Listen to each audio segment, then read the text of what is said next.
कल्पना गर्नुहोस् त रातको करिब 1 बजेको छ। तपाईं गहिरो निन्द्रामा हुनुहुन्छ, तर अचानक तपाईलाई कुनै भारी चिजले थिचेको जस्तो अनुभव हुन्छ। शरीर हल्लाउन खोज्नुहुन्छ तर सक्नुहुन्न, बोल्न खोज्नुहुन्छ तर आवाज नै निस्किँदैन। आँखाको कुनाबाट कुनै कालो छाया देखिन्छ। के यो बोक्सीको असर हो कि तपाईको मस्तिष्कले खेल खेलेको हो? नेपालभर हजारौं मानिसहरूले यो अनुभूति गरेका छन्। गाउँघरमा यो घटना बोक्सी वा नराम्रो आत्माको प्रभाव मानिन्छ, तर वैज्ञानिक रूपमा पनि यसको व्याख्या छ। आजको यस भिडियोमा हामी एठनको रहस्य, हिन्दू धर्मशास्त्र र विज्ञानको दृष्टिकोणबाट गहिराइमा विश्लेषण गर्नेछौँ। एठन भन्नाले शरीरको कुनै भाग अचानक सुनिनु, दुख्नु वा हलचल गर्न नसक्ने अवस्थालाई बुझाउँछ। नेपाली समाजमा धेरैजसो मानिसहरू यसलाई भूतप्रेत, बोक्सीको प्रभाव वा पितृदोषसँग जोडेर हेर्छन्। गाउँघरमा त झन् यो अवस्थाको झाकफुक गरेर उपचार गरिन्छ। तर के साँच्चै बोक्सीको कारणले एठन हुन्छ त? हिन्दू शास्त्रमा एठन जस्तो अवस्थालाई नकारात्मक ऊर्जाको प्रभाव मानिन्छ। गरुड पुराणमा उल्लेख छ कि जब कुनै आत्मा अधुरो इच्छाका कारण मरेको हुन्छ, उसले जीवित व्यक्तिहरूलाई प्रभाव पार्न सक्छ।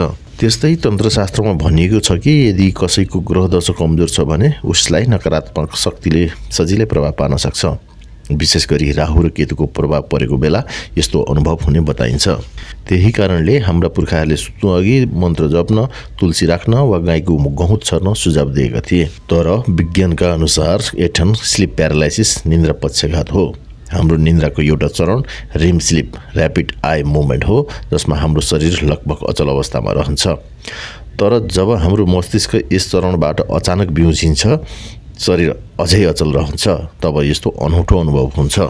यसको मुख्य कारण भनेको तनाव र थकान, अनियमित सुत्ने बानी, निन्द्रामा डराउने वा तनाव लिने बानी, मस्तिष्कको न्युरोलोजिकल असन्तुलन नै हो। यदि तपाईलाई बारम्बार एठन हुन्छ भने यी उपायहरू अपनाउन सक्नुहुन्छ। नियमित रूपमा 7 देखि 8 घण्टा राम्रो निन्द्रा लिने, तनाव नलिने, ध्यान गर्ने, सुत्न अघि मोबाइल वा कुनै इलेक्ट्रोनिक उपकरणको कम प्रयोग गर्ने, धार्मिक रूपमा तुलसीको बोट राख्ने, गाईको गहुँत छर्ने। एठनको रहस्यमय भए पनि यसको वैज्ञानिक कारण प्रष्ट छ। तर धार्मिक मान्यता अनुसार नकारात्मक ऊर्जाले पनि असर पार्न सक्छ भन्ने कुरा नकार्न सकिँदैन। अब तपाईलाई के लाग्छ? के एठन बोक्सीको प्रभाव हो कि विज्ञानले देखाएको सत्य? तपाईको अनुभव के छ? कृपया तल कमेन्ट गर्नुहोला। यदि यस्तो रहस्यमय विषयहरू तपाईलाई मनपर्छ भने हाम्रो च्यानललाई लाइक, शेयर र सब्स्क्राइब गर्न नबिर्सिनुहोस्।